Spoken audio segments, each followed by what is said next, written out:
We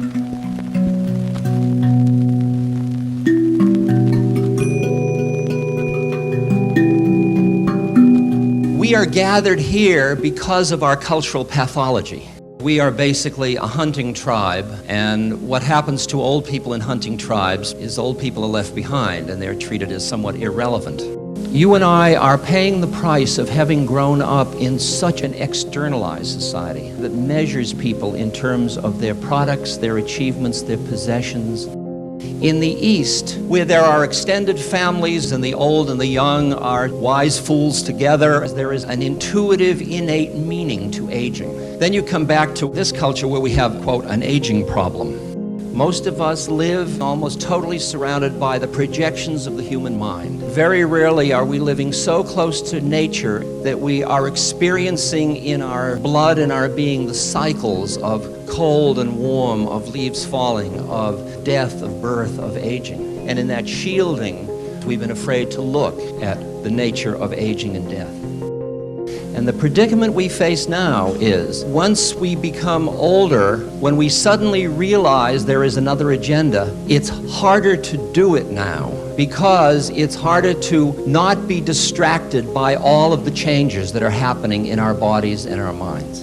In the East, you see the body as something you have incarnated into. It's like a spacesuit for working on this plane of reality. But you aren't the incarnation. You aren't what was born, so you aren't your body. And while you may be able to see the body as object, it's very hard to see the personality as object because you've identified with it for so long. You think that's who you are. But the hard one to hear is that thoughts and feelings are things and things change. And that your identification with your thoughts and feelings is another source of the cause of the suffering.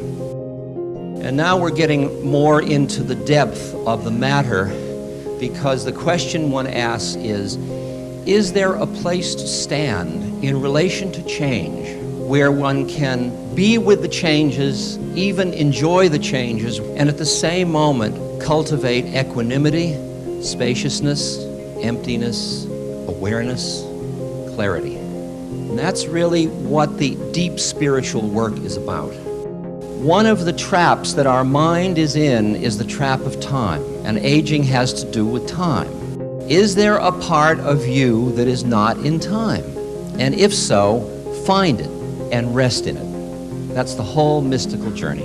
Now the predicament is the part of you that is not in time, you can't see it, you can't smell it, you can't hear it, and yet it is.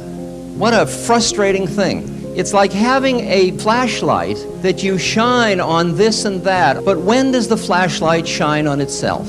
And the flashlight itself is that part of you, let's call it awareness. Awareness has no time.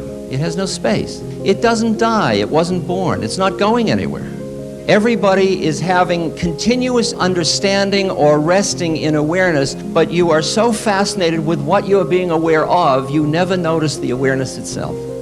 And when you know how to use aging to go behind time, then you begin to see that all of that stuff that's happening to you not only might not be bad, it might even be grace. And you begin to experience that the very stuff of aging becomes stuff to work with for your spiritual journey.